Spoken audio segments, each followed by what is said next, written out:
নমস্কার বন্ধুরা, আজকে শুনব আশুতোষ মুখোপাধ্যায়ের উপন্যাস আরও একজনের তৃতীয় পর্ব।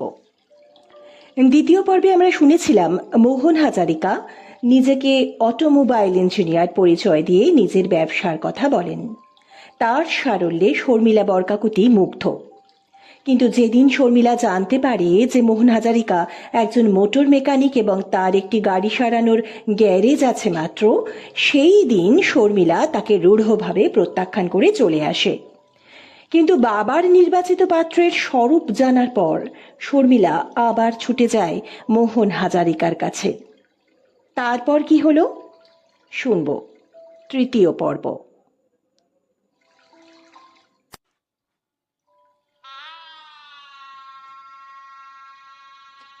গ্রামের ওই বাড়িতেই বিয়ে হয়ে গেল।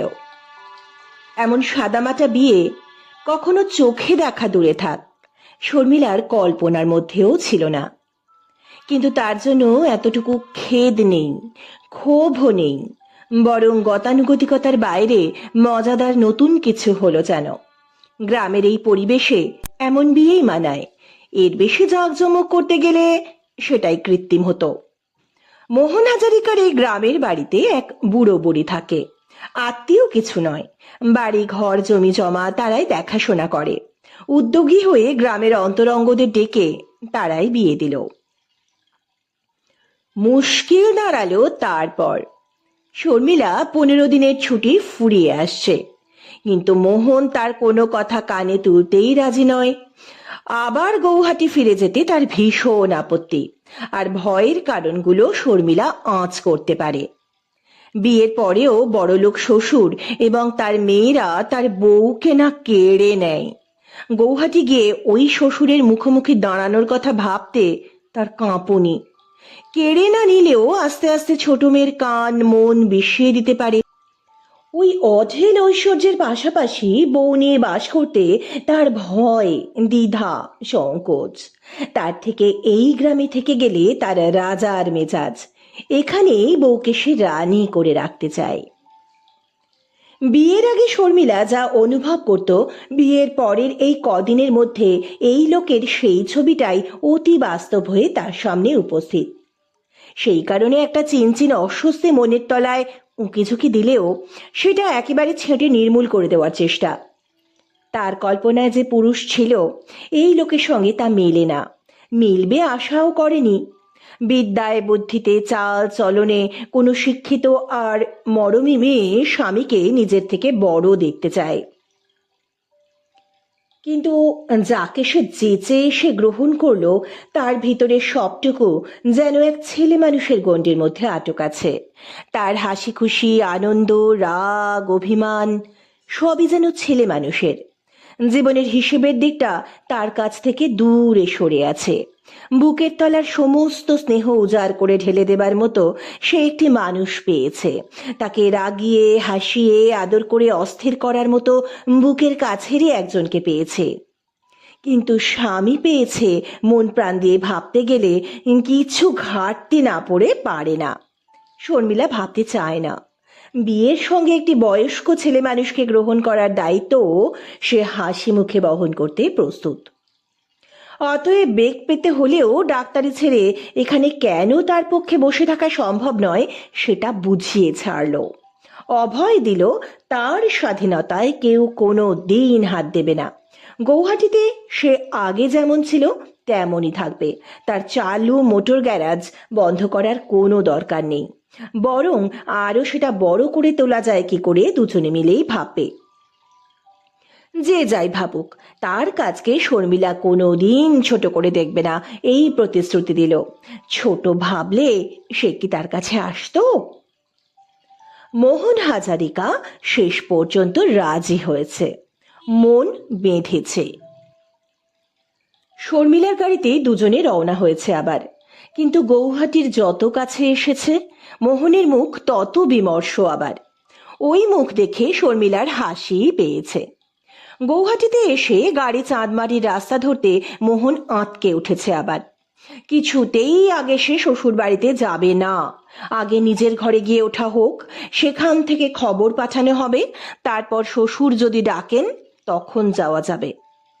শর্মিলা কথায় কান্না দিয়ে বাড়ির রাস্তাতেই চলল।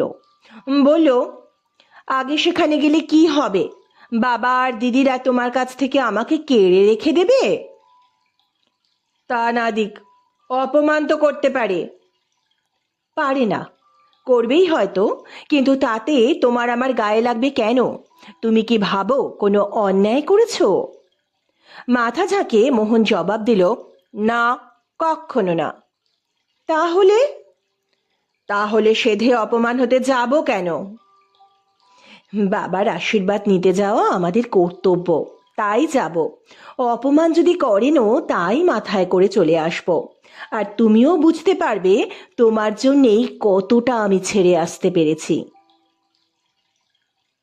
বাবা সেই বাইরের বারান্দায় বসে, দিদি আর ভগ্নিপতিরাও ওই গাড়ি দেখে ঘর থেকে বেরিয়ে এসেছে, তাদের ছেলে মেয়েগুলোও। গাড়ি থেকে নেমে শর্মিলা মোহনকে বাইরের ঘরে বসতে বলল। তারপর কারো দিকে ভ্রুক্ষেপ না করে সোজা বাবার দিকে এগিয়ে গেল। শর্মিলার বুকের তলায় খচখচ করে উঠল। এই কদিনে বাবা যেন আধখানা হয়ে গেছে, গাল ভাঙা, চোখ বসা। কাছাকাছি আসতে প্রমথেশবাবু একটা হাত তুলে ওকে আর এগুতে নিষেধ করলেন। থমথমে মুখ। শর্মিলা হাত দশেক দূরে দাঁড়িয়ে গেল।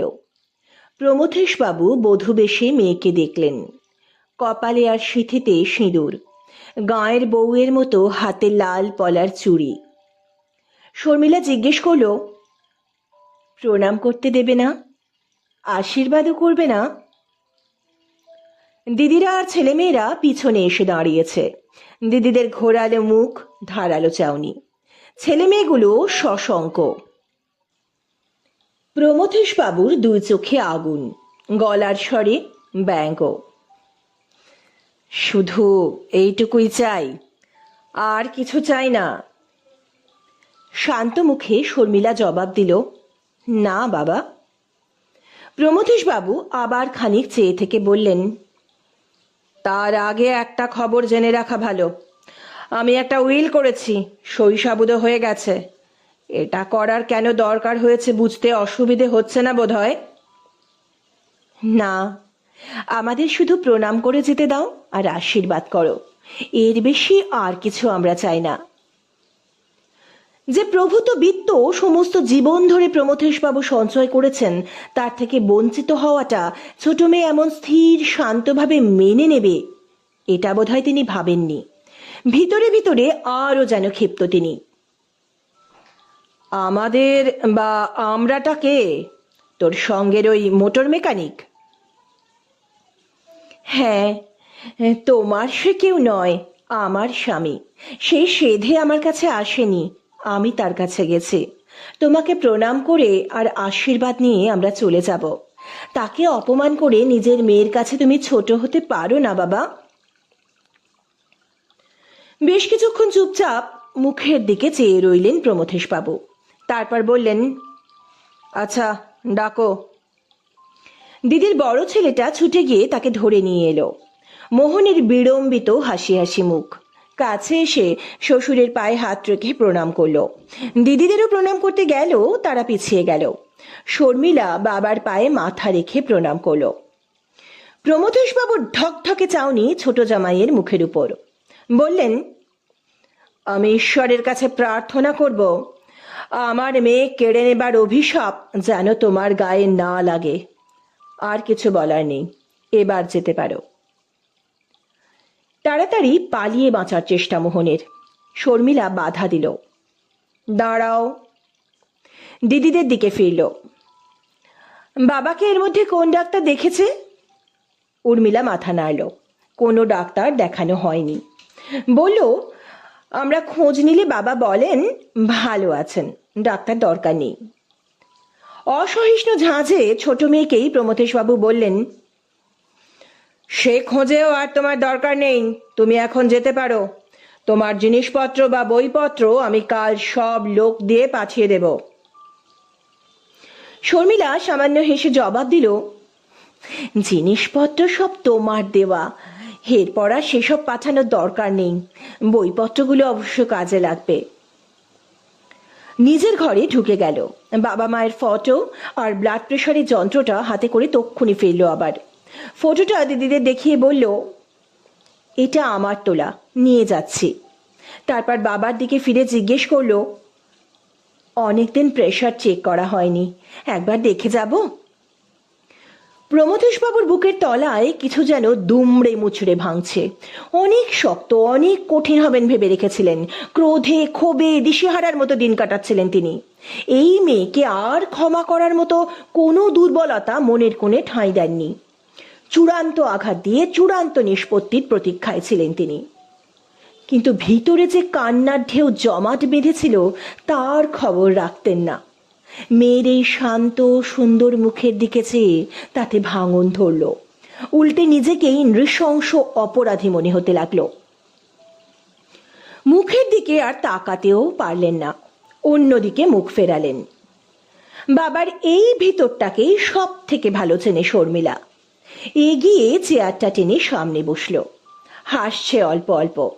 প্রেশার মাপার যন্ত্রটা তার ইজি চেয়ারের হাতলের উপর রেখে 3 মিনিটের মধ্যে প্রেশার দেখা শেষ করলো। বলল, খুব বেশি না হলেও কিছু বেশি। দিদিদের দিকে ফিরল। এরপর আর আমার এসে এসে বাবাকে দেখে যাওয়াটা বোধহয় তোমাদের পছন্দ হবে না। ডক্টর ভট্টাচার্যকে বলে রাখবো, তিনি মাঝে মাঝে এসে দেখে যাবেন। তাকে ফি দিও। ছোট ছেলের মতোই অভিমানে ফেটে পড়লেন প্রমথেশবাবু। আমি খুব ভালো আছি, আমাকে দেখার জন্য কারও আসার দরকার নেই। বাবার মুখের দিকে চেয়ে যেন ভেতর দেখতে পাচ্ছে শর্মিলা। হেসেই বলল, কিন্তু আমি এলে যে দিদিদের সন্দেহ হবে, আবার তোমাকে ভুলিয়ে ভালিয়ে কিছু আদায়ের মতলবে আছি। বড় 2 মেয়ের দিকে একবার জ্বলন্ত দৃষ্টি নিক্ষেপ করে অন্যদিকে মুখ ফেরালেন প্রমথেশবাবু। সেই চাউনিতে শুধু রাগ নয়, ঘৃণাও। দিদিদের এতটা বরদাস্ত হলো না। উর্মিলা এবার চাপা ঝাঁঝে বলে উঠল, এত বড় একটা কলঙ্ক বাঁধিয়ে বাবার মুখ পোড়ালি, আবার আমাদের ঠেস দিয়ে কথা বলতে তোর লজ্জা করছে না? তোর জন্যে বাইরে পর্যন্ত মুখ দেখাতে পারি না আমরা এখন। শর্মিলা ঠান্ডা জবাব দিল, পারবে। আমার অংশ যখন তোমাদের ভাগে আসছে তখন হাসি মুখে দেখাতে পারবে। বাবার মেয়ে হয়ে এই মন তোমাদের, তার মুখ কে পোড়াচ্ছে আয়নায় ভালো করে দেখো গে যাও। প্রমীলা চেঁচিয়ে উঠল, বাবা, ও আমাদের অপমান করছে, তুমি কিছু বলবে না? বেদনা বিবর্ণ মুখে প্রমথেশবাবু ছোট মেয়েকেই বললেন, তুই এবার যা শর্মি। শর্মিলা আর একবার বাবার মুখখানা দেখলো ভালো করে, তারপর আস্তে আস্তে ফিরে চলল। কিন্তু 2 পা এগিয়ে চাঁপা রঙের ফিয়েট গাড়িটার দিকে চোখ পড়তে আবারও কি মনে পড়ল। ঘুরে দাঁড়িয়ে বাবাকে বলল, গাড়িটা এখন নিয়ে যাচ্ছি, বিকেলের মধ্যে পাঠিয়ে দেব। এবারে প্রমথেশবাবু যেন আর্তনাদ করে উঠলেন, ওই গাড়ি তোর? তোর মা নিজের টাকায় ওই গাড়ি তোকে কিনে দিয়ে গেছিল, না রাখতে চাস তো ব্রহ্মপুত্রের জলে ফেলে দেগে যা। রাগ শর্মিলারও হতে পারত। মায়ের অনুরোধে বাবাই এই গাড়ি কিনে দিয়েছিলেন।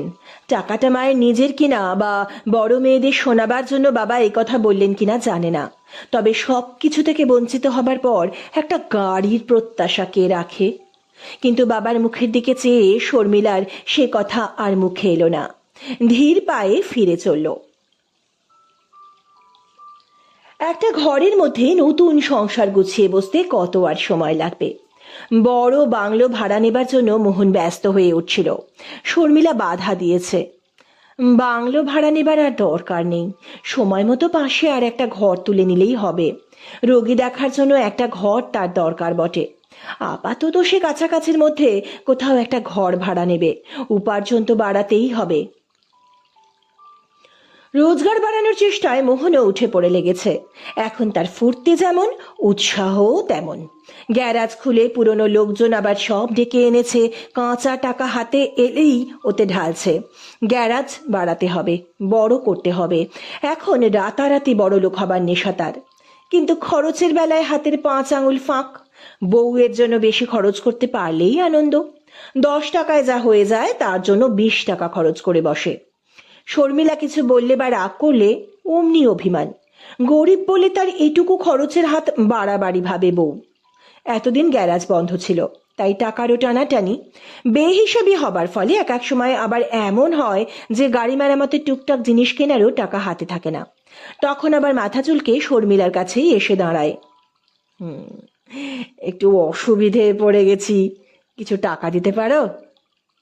শর্মিলা হাসে, টাকাও দেয়ও, কিন্তু উপদেশ দিতে গেলেই বাবুর সেটা অসহ্য।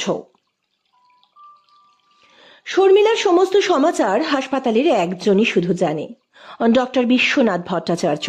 দরদি মানুষ, কিন্তু বাইরে কোনো প্রকাশ নেই। মুখ ফুটে কারো ভিতরের কথা জানতেও চায় না। বাবাকে মাঝে মাঝে বাড়ি গিয়ে দেখে আসার জন্য অনুরোধ করার সময় এই একজনকেই শর্মিলা সব কথা বলেছে। শুনে ডক্টর ভট্টাচার্য মুখে কিছু বলেননি, মুখের দিকে চেয়ে ওর মনের জোরটাই শুধু দেখেছেন। বলেছেন, ভেবো না, উপার্জন তুমি নিজেই যথেষ্ট করতে পারবে, তবে বছর 1.5-2 একটু পরিশ্রম করে এমডিটা করে নিলে ভালো হয়। শর্মিলারও সেই রকমই সংকল্প। ডক্টর ভট্টাচার্য নিজেই দেখে শুনে ওর জন্য একটা চেম্বার ঠিক করে দিলেন, আর মেয়েদের কেস পেলেই ওর কাছে পাঠাতে লাগলেন। কিন্তু নতুন জীবনের এই নিবিষ্টতায় বাদ সাজছে কেবল ঘরের একজন। অবুঝের মতো তার সাফ কথা, সকাল থেকে সন্ধে পর্যন্ত তুমি তোমার কাজ নিয়ে থাকবে আর আমি আমার, কিন্তু সন্ধ্যের পর থেকে কারো নো কাজ, নট কিচ্ছু, শুধু তুমি আর আমি, আর আমি আর তুমি। বোঝালেও যখন বুঝতে চায় না, শর্মিলা রাগ দেখায়। বিকেলে তো 6টা থেকে 8টা চেম্বার, তাছাড়া আবার একটা পরীক্ষা দেবার তালে আছি। রাতে কিছু পড়াশোনা না করলে চলবে? সকালটা তো হাসপাতালে চাকরিতেই কেটে যায়। কিন্তু কার কথা কে শোনে? রাগ করবে, অভিমান করবে, আর হাতের কাজ শেষ হলেই চেম্বারে এসে হানা দেবে। অগত্যা বাধ্য হয়ে শর্মিলা বিকেল 5টা থেকে 7টা চেম্বার আওয়ার করে নিয়েছে। আর রাতেও ওই অবুজকে আদর করে ঘুম পাড়িয়ে রাখার পর টেবিল ল্যাম্প চেলে বইপত্র খুলে বসার অবকাশ। আরও একটা দায়ও নিজের হাতে তুলে নিতে হয়েছে। পরীক্ষা দেওয়া বা স্থিতি হয়ে বসার 2-3 বছরের মধ্যে দুজনার এই ছোট্ট সংসারে আর কোনো আগন্তুক কাম্য নয়। মুখে বলেওছে সে কথা, আর সেও অম্লান বদনে মাথা ঝাঁকিয়ে সায় দিয়েছে। বলেছে, শুধু তুমি আর আমি, আপাতত কেন, কোনোদিনও আর কেউ না এলে আমার আপত্তি নেই। কিন্তু নিরিবিলির সেই সান্নিধ্যে এলে সতর্ক হবার সব দায় যেন শুধু শর্মিলার। ওই লোক তখন যেমন অবাধ্য তেমনই অবুঝ। এই দেহতটে বাসনার ঢেউ যথেচ্ছ ভেঙে পড়বেই, সামলাতে হয় তুমি সামলাও। অগত্যা সমস্ত সতর্কতার দায়িত্ব শর্মিলারই। লোকটা তারপর অঘরে ঘুমিয়ে পড়ে। সমস্ত দিনের হাড় ভাঙা পরিশ্রম, তার উপর কোনো রকম চিন্তা ভাবনার জট নেই মাথায়, ঘুম স্বাভাবিক। টেবিল ল্যাম্পের আলোয় বই খুলে শর্মিলা মাঝে মাঝে ওই ঘুমন্ত মুখের দিকে চেয়ে থাকে। সময় সময় হাসি পায়। বিয়ে করে সে স্বামী পেল, নাকি স্বামীর আকারে একটা ছেলে পেল? অবকাশ সময় কেবল বাবার জন্য মনটা ভারী ছটফট করে। 2 মাসের উপর হয়ে গেল তাকে চোখের দেখাও দেখেনি। সেদিন আবার ডক্টর ভট্টাচার্য বললেন, তোমার বাবার প্রেশারটা এখন ঘন ঘন ফ্ল্যাকচুয়েট করছে, মানসিক অশান্তি বেড়েই চলেছে বোঝা যায়। মুখ ফুটে মেয়ের কথা কিছু জিজ্ঞেস করেন না, শুনল। কিন্তু ডক্টর ভট্টাচার্য শর্মিলার সম্পর্কে কিছু বললে নাকি শোয়া থেকে সোজা হয়ে বসেন আর উদ্গ্রীব হয়ে শোনেন। তাকে দেখতে গেলে ইচ্ছে করেই ডক্টর ভট্টাচার্য শর্মিলার প্রসঙ্গ তোলেন। সে যে খুব ভালো আছে, আর দিনে দিনে তার পসারও বাড়ছে, ঘুরিয়ে ফিরিয়ে কথাও বলেন। বাবার মুখখানা তখন নাকি শান্তিতে ভরে যায়। শর্মিলা কি করবে ভেবে পায় না। হাসপাতাল থেকে টেলিফোন করতে পারে, কিন্তু বাবা এখন আর কাজকর্ম দেখেন না, আপিসেও যান না, ফোন করতে হলে বাড়িতেই করতে হয়। তাহলে দিদিরা বা ভগ্নিপতিদেরকেও ফোন ধরবে। দিদিদেরই ধরার সম্ভাবনা বেশি। বাবার প্রতি দরদ বা টানটা তারা কখনোই সাদা চোখে দেখবে না। সন্দেহ করাটা রোগে দাঁড়িয়েছে ওদের। কথা কইতেও রুচিতে বাঁধে শর্মিলার। সকাল 8টার মধ্যে চা আর ভারী জলখাবারের পাট সেরে মোহন গ্যারাজে চলে যায়। বেলা 1টার আগে তার আর ফুরসত নেই।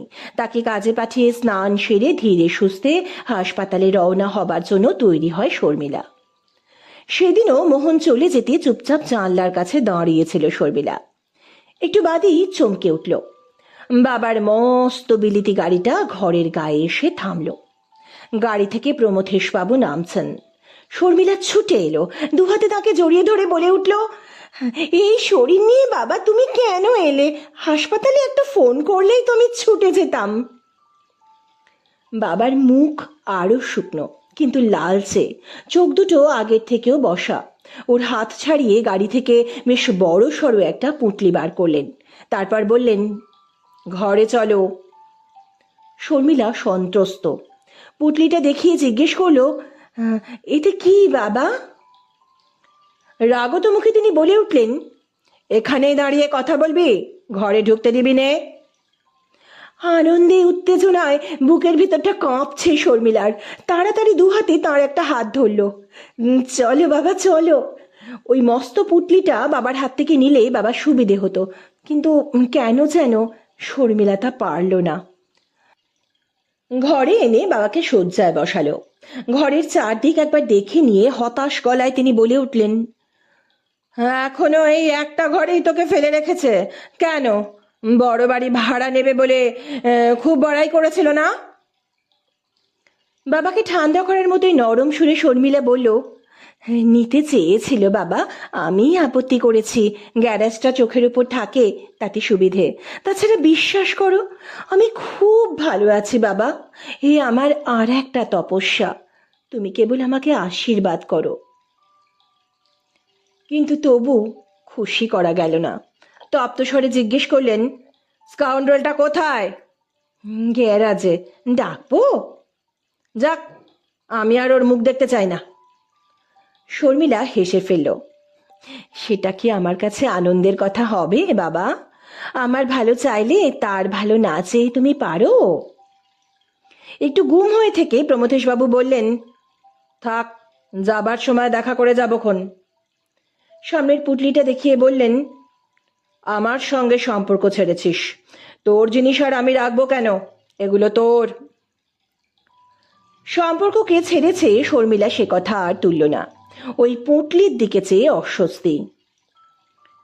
ওতে কি আছে বাবা? তোর মায়ের গয়না, তোর দিদিদের ভাগ, তারা বিয়ের পরেই বুঝে নিয়েছে। তোরটা আমার কাছে ছিল। ছিল যে শর্মিলা জানে। ছোট মেয়ে বলে তার ভাগটা সব থেকে বড়ই ছিল, তাও জানে। কম করে 150 ভরি সোনার গয়না মা তার জন্য পৃথক করে রেখেছিল। হাতে টাকা এলেই গয়না গড়িয়ে রাখত। 18 বছর বয়স হতে ওর জন্য নতুনও কত গড়িয়ে রেখেছিল ঠিক নেই।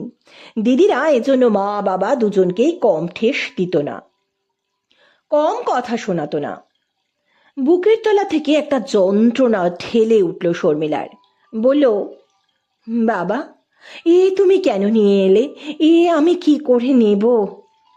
প্রমথেশবাবু সঙ্গে সঙ্গে তেতে উঠলেন। গাড়ির প্রসঙ্গে যা বলেছিলেন ঠিক সেই কথাই আবার। না নিতে পারিস ব্রহ্মপুত্রের জলে ফেলে দে, যা খুশি কর। তোর মা নিজের জিনিস যাকে যা দিয়ে গেছে সেসব সঙ্গে নিয়ে আমি স্বর্গে যাব? আমি কি কারো কাছ থেকে চুরি করে এনেছি এগুলো? ব্যাংকের লকারে ছিল, কাল তুলে এনে ঘরে রেখেছি, আর আজ তোর দিদিদের বলে তাদের চোখের সামনেই নিয়ে এসেছি। এরপর তোর মায়ের জিনিসও ফিরিয়ে দিয়ে আমাকে অপমান করবি, কাঁদাবি? শর্মিলা এগিয়ে এসে তার গায়ে পিঠে হাত বুলিয়ে দিয়ে বলল, ঠিক আছে বাবা, নেব। তুমি একটু ঠান্ডা হও। ও, ঠান্ডা হও? আমার জন্য কত দরদ! 2 মাসের মধ্যে একবার দেখতে এলি না কেন? বেঁচে আছি কি মরে গেছি খবর নিলি না কেন? হেসে ফেলে শর্মিলা এবারও বাবাকে ঠান্ডাই করতে চাইল। বলল, খবর ঠিকই নিয়েছি। আচ্ছা, এবার থেকে প্রায়ই গিয়ে তোমাকে দেখে আসবো, আর তোমার চিকিৎসার ভারও আমিই নেব। প্রমথেশবাবু রাগ ভুলে এবারে যথার্থ ভেঙে পড়লেন।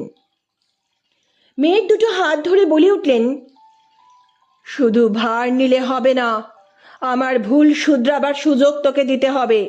তোর দিদিদের আর জামাইবাবুদের আমি বলে দিয়েছি, ওই উইল আমি ছুঁড়ে ফেলবো। যা আছে তার করাক্রান্তি সমান 3 ভাগ হবে। তোরটা তোকে বুঝিয়ে দিতে হবে। সেই থেকে ওরা আমাকে কি বেধা বিঁধছে তুই জানিস না শর্মি। আগে যা করেছি ওদের ভয়ে আর জ্বালায় করেছি, এখনো ওদের জন্যেই সর্বদা আমার ভয়।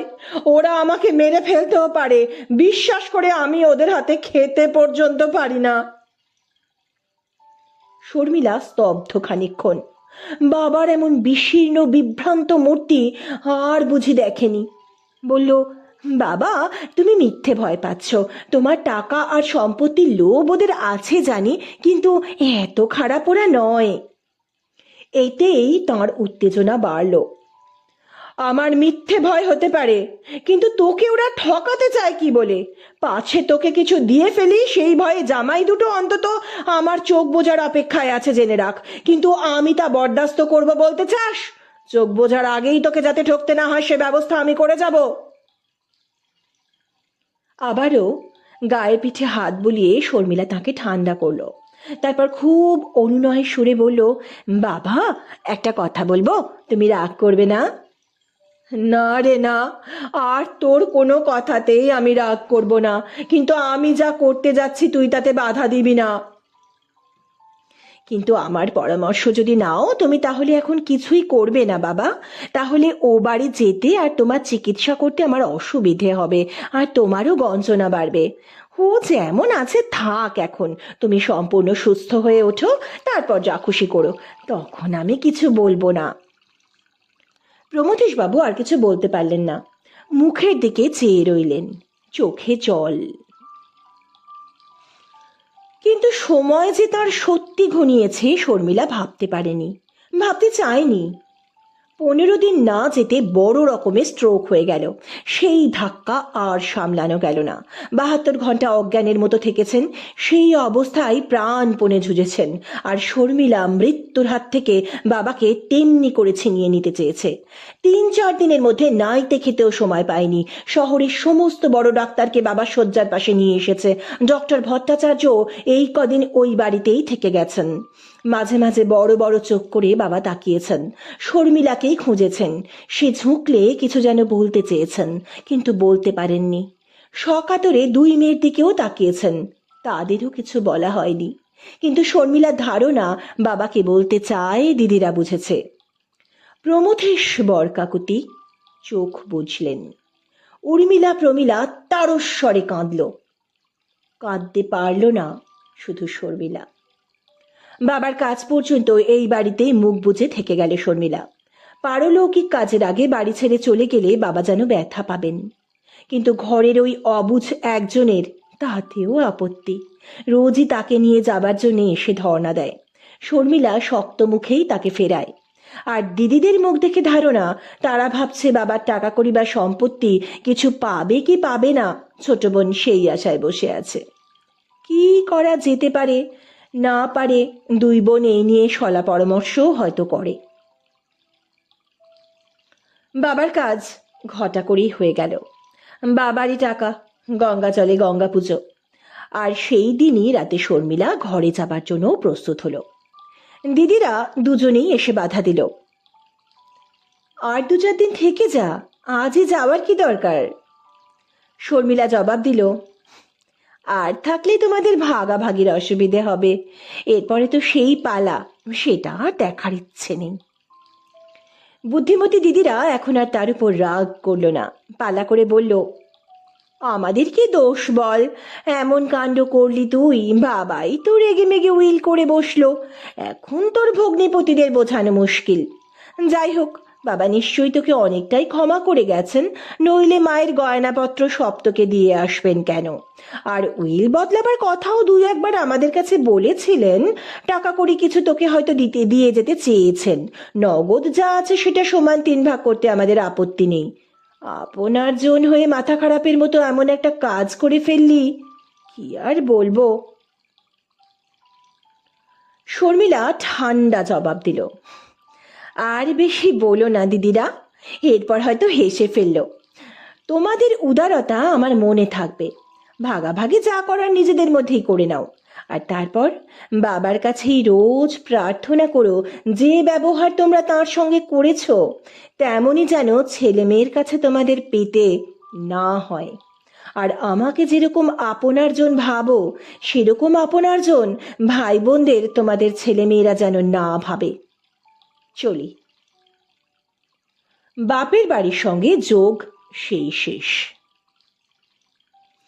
দিন মাস বছর গড়িয়েছে। আবার শর্মিলার প্র্যাকটিস বেড়েছে, চাকরিতেও কিছু উন্নতি হয়েছে। কিন্তু এরকম উন্নতি বা হঠাৎ এভাবে প্র্যাকটিস বাড়া শর্মিলার কাম্য ছিল না আদৌ।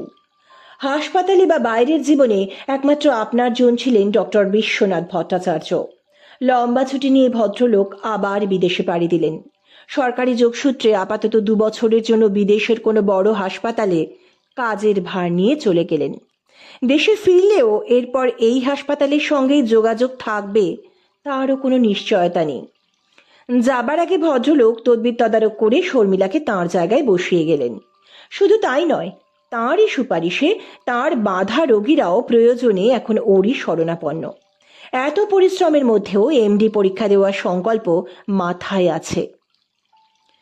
কিন্তু জীবনের সবকিছু ওলটপালট হয়ে যাবার মতো আবার একটা অঘটন সামনে মুখোবেদান করে আছে, ভাববে কি করে? সর্বব্যাপারে এখনো ছোট ছেলের মতোই ঘরের লোককে ভোলাতে হয়, সামলাতে হয়। তার উৎসাহ, ফুর্তি, রাগ আর অবুঝপনা ঠিক তেমনই আছে। আর একটা ঘর হয়েছে, গ্যারাজও আগের থেকে বড় হয়েছে, কিন্তু তাতে মন উঠছে না। আরও অনেক টাকা চাই, আর সে কারণে এবার দেশের বাড়ি বিক্রি করার ঝোঁক। পেট্রোল পাম্পের পারমিটের ব্যবস্থা প্রায় করেই এনেছে। পেলে এখানেই আরও কিছু জমি নিয়ে পেট্রোল পাম্প হবে, আর একটা মোটর সার্ভিসিংয়ের ইউনিটও চালু করা যাবে তখন। শর্মিলা নিজের গয়না বার করে দিতে চেয়েছিল, বলেছিল ও তো লকারেই পড়ে আছে, টাকার সত্যি তেমন দরকার থাকলে নিয়ে নাও, যা আছে তাতে তোমার পেট্রোল পাম্প, সার্ভিসিং ইউনিট সবই হয়ে যাবে। শোনা মাত্র বারুদের মুখে আগুন। বউয়ের গয়না বেচে সে বড় হওয়ার রাস্তা করবে? বউ এত বড় অপদার্থ তাকে ভাবে? রাগারাগি করে সে বেলার মতো ঘর ছেড়েই চলে গেল। দুপুরে অনেক সাধ্য সাধনার পর খাবার জন্য ধরে আনা গেল। অগত্যা এরপর ভেবে চিনতে দেশের বাড়িঘর, পুকুর, জমি জমা বিক্রির ব্যাপারে মত দিতে হলো। সমস্যার কথা যা বলছে তা মিথ্যে নয়। দেখাশোনার অভাবে সব জঙ্গল হয়ে যাচ্ছে। তার উপর দিনকাল যা, কেউ উড়ে এসে জুড়ে বসলেই হলো। বিপাকে পড়লে সব রক্ষা করা সেই বুড়ো বুড়ির কর্ম নয়। এর মধ্যে লোক মারফত অনেকবার জানিয়েছে, আর তারা পেরে উঠছে না। ক্ষেতের ফসল বা পুকুরের মাছ সবই চুরি হয়ে যাচ্ছে। এরপর বাড়ি ঘরের হালও ভালো না, ভেঙে ভেঙে পড়ছে। এদিকে ঠিক সেই সময়ে জমির দাম সর্বত্র হুহু করে বাড়ছে। শহরের বড় লোকেরা অনেকে চড়া দামে বাইরে জমি কিনছে, ঘর বাড়ি তুলছে। একটু চেষ্টা করলেই মোহন হাজারিকাও এই মৌকায় ভালো টাকা ঘরে তুলতে পারে। 2-5 জনের সঙ্গে যোগাযোগও করেছে। ওই দেশের বাড়িতে আর যখন থাকাই হচ্ছে না, তখন এই সুযোগে কেন বেঁচে দেব না? এদিকের ব্যবসার জন্য যে টাকা দরকার সব ওই এক জায়গা থেকেই উঠে আসবে। এরকম শোনার পর আর বাধা দেওয়ারও কোনো মানে হয় না। 15 দিনের মধ্যেই দেশের ঘর বাড়ি, জমি জমা সব একসঙ্গে বিক্রির ব্যবস্থা পাকা করে ফেলল। এই সব কাজে উৎসাহ বা তৎপরতার কোনো অভাব নেই। যা ভাবে তা করতেও সময় লাগে না। লেখাপড়া, লেনদেন শেষ। টাকাও সব হাতে এসেছে এবং ব্যাংকে জমা পড়েছে। এর আগে বার কয়েক ফকিরা গ্রামে যেতে হয়েছে।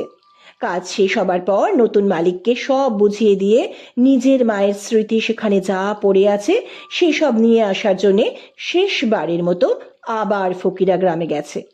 আগামীকাল ফেরার কথা। দামাল ছেলের ঘর ছেড়ে অন্যত্র গেলে মায়ের যেমন চিন্তা, এই লোকও একলা বাইরে বেরুলে সেই গোছের দুশ্চিন্তা হয় শর্মিলার। কালকের পরে নিশ্চিন্ত, আর যাওয়ার দরকার হবে না। পরদিনও নিশ্চিন্ত মনেই হাসপাতালে এসেছে। মোহনের ট্রেন বেলা 10:30 নাগাদ গৌহাটি স্টেশনে পৌঁছবে। ফিরে এলে স্টেশন থেকে ফোন করে নয়তো সোজা হাসপাতালে চলে আসে। শর্মিলাকে একদিন না দেখলে ছটফটানি।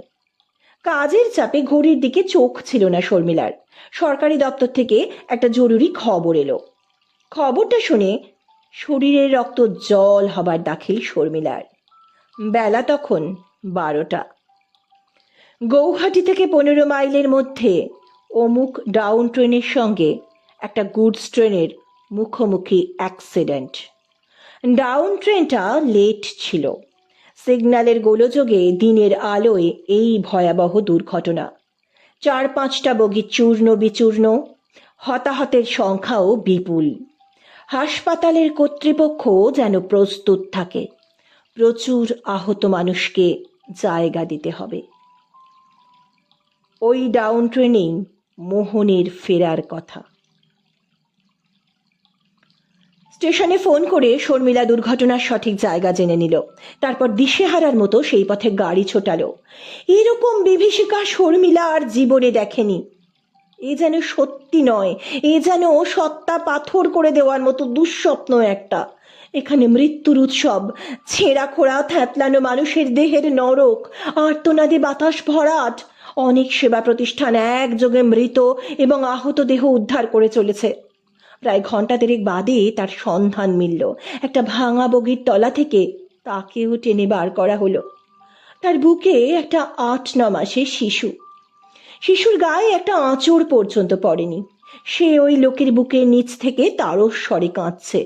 মানুষটা যেন কাত হয়ে শুয়ে 2 হাতে আর বুক দিয়ে আগলে রেখেছে তাকে। মানুষটাকে চিৎ করার আগেই শর্মিলা তাকে চিনেছে। ভিতর থেকে একটা নাড়ি ছেঁড়া আর্তনাদ ঠেলে বেরিয়েছে, কিন্তু গলা দিয়ে এতটুকু শব্দ বেরোয়নি। মোহনের মাথার চুল কেবল রক্তে ভেজা, শরীরের আর কোথাও আঘাতের চিহ্ন নেই। বড় আশা নিয়ে শর্মিলা ঝাঁপিয়ে পড়ে তার পালস দেখল, হাত চাপা দিয়ে বুক দেখল। যা মনে হলো বিশ্বাস না করে স্টেথো কানে লাগিয়ে দেখল। না, দেখার আর কিচ্ছু নেই। এই মানুষ আর কোনো দিন চোখ তুলে তাকাবে না, কোনো দিন কথা বলবে না, কোনো দিন আর মাটির বাতাস টানবে না। কিন্তু এই মুখের দিকে চেয়ে শর্মিলা কি তা বিশ্বাস করবে? যেন দুষ্টুমি করে চোখ বুজে আছে, আর ঠোঁটের কোণে একটু মজার হাসি লেগে আছে। ফটোগ্রাফাররা আগেই মৃতের বুকে জীবিত শিশু সহ ফটো তুলে নিয়েছিল। তারপর কোনো সেবিকা ওই শিশুকে তুলে নিয়েছে, শর্মিলা দেখেওনি। মোহনকে স্বামী বলে শনাক্ত করার পর সেই সেবিকা এগিয়ে এসে বাচ্চাটাকে তাড়াতাড়ি শর্মিলার কোলে দিয়ে দিল। মোহনের পাশেই মাটির ওপর নিষ্পন্দ কাঠের মতো বসেছিল শর্মিলা। বাচ্চাটাকে কোলে দেবার পরেও তার কোনো হুঁশ নেই। সেই অবস্থাতেও এদিক ওদিক থেকে কয়েকটা ফটো তোলা হয়ে গেল। কাঁদে কাঁদে শিশুটার গলা ভেঙে গেছে, কিন্তু এই কোলে এসে সেও যেন আপনার জন পেল। শর্মিলার মুখের দিকে একবার তাকিয়েই কান্না থামিয়ে হেসে উঠল, আর বুকে ওঠার জন্য হাত পা ছুটতে লাগলো। বিচার বুদ্ধি দিয়ে বিশ্লেষণের পরিবেশ সেটা নয়। সকলেই ধরে নিয়েছে ওই শিশু তাদেরই সন্তান। শর্মিলা কাউকে কিছু বলতে পারেনি। ফুটফুটে শিশুটিকে বুকে চেপে ধরেছে। মোহন কোথাকার শিশু এভাবে তার বুকে তুলে দিয়ে গেল কিছুতেই বুঝতে পারছে না। সেই সেবিকাটি কোথা থেকে একটা দুধের বোতল সংগ্রহ করে তার হাতে দিল। মুখের কাছে ধরতেই খাবার জন্য বাচ্চাটার সে কি ব্যাকুলতা!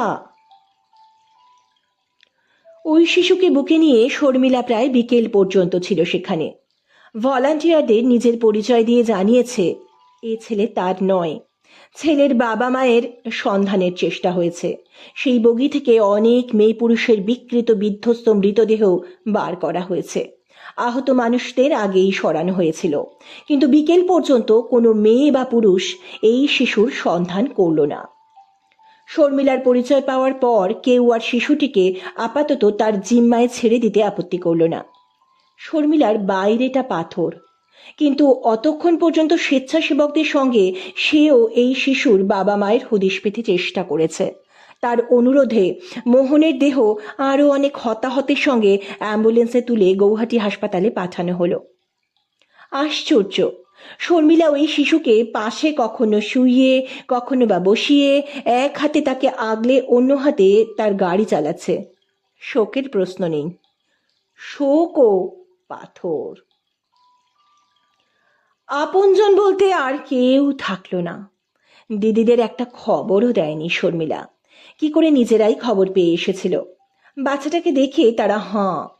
তাকে কোনো আশ্রম টাশ্রমে পাঠিয়ে দিয়ে বোনকে তারা তাদের কাছে চলে আসতে পরামর্শ দিয়েছে। কিন্তু শর্মিলা তাদের কাছেও কোনো রকম শোক প্রকাশ করেনি।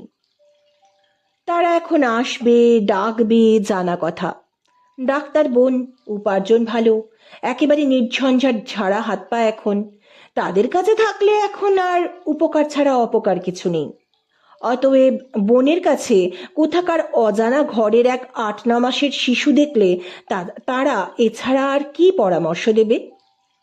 নিজের দিদিদের এতগুলো করে ছেলেপুলে থাকতে অন্যের ছেলের ভার নেবার কি দরকার? শর্মিলা হাঁ না কিছুই বলেনি। কি করবে তাও না। মনের এই অবস্থায় পরের ছেলের ভার বইবার সংকল্প কিছু ছিল না। প্রাথমিক কর্তব্য যা তাই করেছে। বাচ্চাটার গলায় খুব সরু একটা চেন হার ছিল, তাতে পুরনো আমলের একটা বড় গিনির লকেট ছিল। ওতে বড় ইংরেজি হরফে শুধু ডি অক্ষর খোদাই করা। সেই হার আর লকেট খুলে শিশুটির ফটো তুলে কাগজে বিজ্ঞাপন দিয়েছে। যদি কেউ সাড়া দেয়, যদি আপনারজন কেউ কোথাও থেকে থাকে, লকেট আর হার তখন প্রমাণের বিষয় হবে। কেউ খোঁজ করেনি। কিন্তু ২ মাস যেতে না যেতে শর্মিলার মনে হয়েছে, এরপর খোঁজ যদি কেউ করে, কোনো দাবিদার যদি এসে দাঁড়ায়, ওর বুকের আর একখানা হাড় খসে যাবে।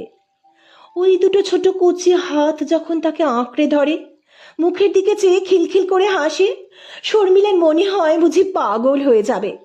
কাজে মন দিতে পারে না, বাইরের প্র্যাকটিসে মন দিতে পারে না। বাইরে বেরুলেই ছুটে এসে ওই শিশুকে বুকে চেপে ধরতে ইচ্ছে করে। এই এক জীবন্ত ননির পুতুল কি জিনিস, তা কি এমন করে কখনো অনুভব করেছে? দিদিদের বাচ্চা কাচ্চা নিয়ে ঘাঁটাঘাঁটি করেছে, কিন্তু এও জানতো তারা কেউ ওর নয়, এও নিজের নয়। কিন্তু এই শিশু তাকে মাতৃত্বের স্বাদ বুঝিয়েছে। শর্মিলার বুকের তলায় হাহাকার।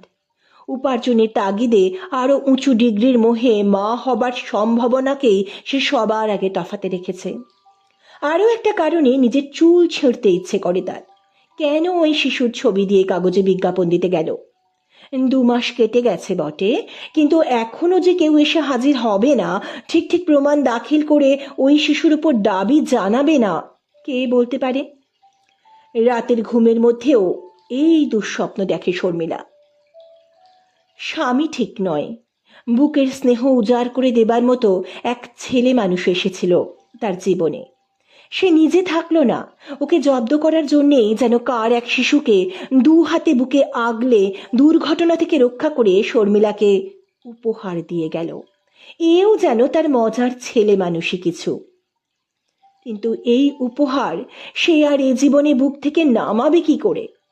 নামানোর কথা মনে হলে বুকের তলার যে জায়গা দুমড়ে মুচড়ে একাকার হয়ে যায়, সেটা কোনোদিন সত্যি হলে ও বাঁচবে কেমন করে, বাঁচবে কি নিয়ে? এই ত্রাসের কথা মুখ ফুটে কাউকে বলতে পারে না, কিন্তু একজন হয়তো কিছুটা আঁচ করতে পারে। তার নাম পার্বতী চেটিয়া। ওই শিশুকে ঘরে আনার প্রথম দিন থেকেই শর্মিলা তাকে বাড়িতে বহাল করেছিল। পার্বতী গারো, অর্থাৎ মেঘালয়ের মেয়ে। সেটা ৭১ সাল, ২ বছর আগে খাসি, জয়ন্তিয়া আর গারো মিলে মেঘালয় হয়েছে। বছর ৩৫-৩৬ বয়স, উঁচু, লম্বা, মজবুত স্বাস্থ্য, মোটামুটি সুশ্রী, ভদ্র ঘরের মেয়ে। ভদ্র ঘরে বিয়েও হয়েছিল। স্বামী অকালে মারা গেছে। লেখাপড়া কিছু শিখেছিল, কিন্তু চাকরি বাকরি জোটার মতো কিছু নয়। বড় ২ ভাইয়ের গলগ্রহ হয়েছিল, কিন্তু সেভাবে থাকতে রাজি নয়। কাজের জন্য নানা জায়গায় ছোটাছুটি করেছে। বেশিরভাগই আয়ার কাজ। ১ বছর ১.৫ বছরের মেয়াদে একবার কাজ পেয়েছে। সে কাজ আবার চলেও গেছে। শেষের ২ বছর ভাইদের কাছে ছিল, কোনো কাজ জোটেনি। শেষে দূর সম্পর্কের কোনো আত্মীয়কে ধরে গৌহাটি চলে এসেছিল। এখানে সরকারি বেসরকারি অনেক হাসপাতাল আছে, যদি এরকম কোনো জায়গায় পাকা কাজ জোটে। গত ৬ মাস ধরে সে হাসপাতালে শর্মিলার পিছনে লেগেছিল। মেয়েটাকে পছন্দ করত শর্মিলা। হাসপাতালে বার কয়েক ছুট কাজে লাগিয়েছে ওকে। কথা কম বলে, মন দিয়ে কাজ করে। কিন্তু ওর বরাত এমনই খারাপ, পাকা কাজ আর হয় না। না হওয়ার বিশেষ কারণ পায়ের খুঁত। 7-8 বছর আগে একটা পা কি করে জখম হয়েছিল। জখম সেরেছে, কিন্তু সেই থেকে একটু খুঁড়িয়ে চলে। সরকারি হাসপাতালে মাইনে করা আয়ার এরকম খুঁত থাকলে চাকরি হওয়া শক্ত। তার উপর বয়সও অন্তরায়।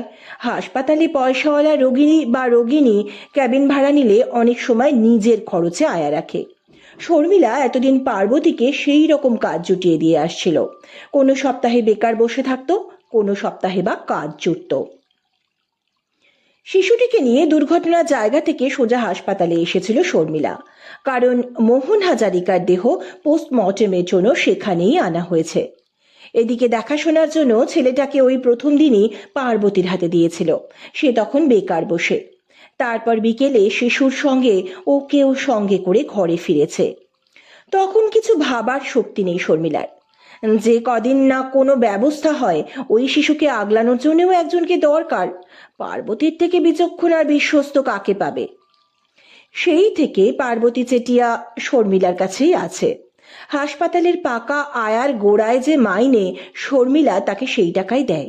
খাওয়া থাকার খরচ ধরলে আরো ঢের বেশিই দেয়। পার্বতী চেটিয়া মুখে কিছু প্রকাশ করে না। ভিতরে ভিতরে এই একজনের কাছে তার কৃতজ্ঞতার শেষ নেই। শর্মিলার থেকে বয়সে 8-9 বছরের বড়। বাড়ির কাজ নেবার পর থেকে তাকে বহিনজি বলে ডাকে পার্বতী। ছেলেটা মাঝে থাকার দরুন দুজনে আরো কাছাকাছি এসেছে। ওর মুখে আর ডক্টর হাজারিকা বা মিসেস হাজারিকা শুনতে ভালো লাগে না। পার্বতী তার বহিনজির আতঙ্ক অনুভব করতে পারে। একই কারণে পার্বতীর একটু ভয়। ওই কুড়িয়ে পাওয়া ছেলের সঙ্গে তারও স্বার্থের যোগ। কোনো দাবিদার এসে হাজির হলে ও তো আবার সেই বেকার।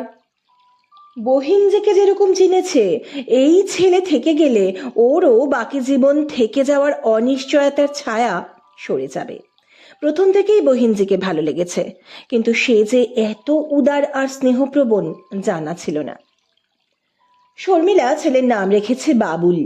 পার্বতীকে বারবার বলে রেখেছে, কাগজের বিজ্ঞাপন দেখে হোক বা যে কারণেই হোক, কোনো অপরিচিত মানুষ যদি খবর নিতে আসে, ও যেন একটি কথাও না বলে বা বাবুলকে সামনে না আনে। সবার আগে তাকে টেলিফোন করতে হবে। হাসপাতাল বা চেম্বারের ব্যস্ততার মধ্যেও 2-3 বার বাড়িতে ফোন করে বাবুল কি করছে না করছে খবর নেয়। গ্যারাজ বেচে দিয়ে শর্মিলা টেলিফোনটা শুধু বাড়িতে তুলে এনেছিল। 2 মাস কেটেছে। শর্মিলার মনে হয় আরও 1-2 মাস কেটে গেলে নিশ্চিন্ত, তখন আর কেউ খোঁজ করবে না। কাগজের বিজ্ঞাপন আরও অনেক তলিয়ে যাবে। কিন্তু পরের 1-2 মাস কাটার পরেও মানসিক আতঙ্কের ছায়া তেমনই আছে। বরং কেউ কোনোদিন ছেলে চাইতে আসার সম্ভাবনা মনে এলে বুকের ভিতরটা আগের থেকেও বেশি ছাঁত করে ওঠে। বাবুল এখন টলে টলে হাঁটে, ভাঙা ভাঙা অজস্র কথা বলে। শর্মিলা বাইরে থেকে ঘরে ফিরলে মাম্মা মাম্মা বলে দুহাত তুলে বুকে ঝাঁপিয়ে পড়তে চায়। গালে বুকে মুখ ঘষে মাকে আদর করে। বেঁচে থাকার এখন একটাই অর্থ, একটাই লক্ষ্য, ওই ছেলে। হাতে বিত্ত বা টাকা করি এখন কম নয় শর্মিলার। মায়ের দেওয়া সেই রাশিকৃত গয়না ব্যাংকের লকারে পড়ে আছে। মোহনের দেশের বাড়ি আর জমি জমার টাকা আর গ্যারাজ বিক্রির টাকা ব্যাংকে মজুত। স্বামী অ্যাক্সিডেন্টে মারা যাওয়ার দরুন রেলওয়ে থেকে 2nd ক্লাস যাত্রীর প্রাপ্য কম্পেনসেশনও পেয়েছে। তাছাড়া নিজেরও মাসের উপার্জন এখন প্রচুর। কিছু না করেও ছেলে নিয়ে জীবন কাটিয়ে দেবার মতো যথেষ্ট। মাঝে মাঝে মনে হয় এখানকার চাকরি আর প্র্যাকটিস ছেড়ে ছেলে আর পার্বতীকে নিয়ে দূরে অন্য কোনো রাজ্যে চলে যাবে কিনা, যেখানে কেউ তাদের কোনোদিন জানবে না, চিনবে না। তাছাড়া যেখানে যাবে প্র্যাকটিস তো কিছু না কিছু সব জায়গাতেই করতে পারবে। কাগজে বিজ্ঞাপনে ডক্টর মিসেস হাজারিকা নাম ছিল। অন্য কোথাও চলে গেলে হাজারিকা না হয় মুছেই দেবে। ডাক্তারি ডিগ্রির সার্টিফিকেট তো আর হাজারিকা নেই। যেখানে যাবে সেখানে ফিরে না হয় আবার শর্মিলা বরকাকুতিই হবে। মনের কথা বলার মানুষ একমাত্র পার্বতী চেটিয়া। অত কথা না বলে আর কোথাও চলে গেলে কি হয় এ আলোচনা তার সঙ্গেও করেছে। বলেছে, এখানে আর ভালো লাগছে না। কেন যাওয়ার চিন্তা, কেন ভালো লাগছে না সেটা পার্বতীও বুঝতে পারে। সেও তক্ষুনি রাজি। বহিঞ্জির চাপা ভয়ের দরুন সেও ভিতরে ভিতরে উতলা। এখন আর শুধু স্বার্থের কারণে নয়, ওই বাচ্চাটা তারও চোখের মণি। তাকে ছেড়ে আর ওই বা থাকবে কি করে? কিন্তু অহেতুক ভয়ে এই জায়গা ছেড়ে চোরের মতো পালিয়ে যাবার চিন্তা শর্মিলা নিজেই আবার বাতিল করেছে। আর যাই হোক, সেটা সততা হবে না। ভিতরে সমস্ত জীবন একটা অপরাধ বোধ খচখচ করবে। তাতে ছেলে বা ওর কারোরই মঙ্গল হবে না। এ জীবনে শর্মিলা কোনোদিন মিথ্যের আশ্রয় নেয়নি, বরং পালানোর চিন্তা মাথায় এসেছে বলে নিজের কাছে নিজে ছোট হয়ে গেছে। সত্যের আশ্রয়ে থাকলে কেউ কখনো সব খোয়ায় না, ওই সত্যটুকুই তার সম্বল। সুস্থ বুদ্ধি দিয়ে এটুকু বোঝে 4-5টা মাস কেটে গেলে এরপর আর খুব আপনারজন আর কেউ আসতে পারেই না।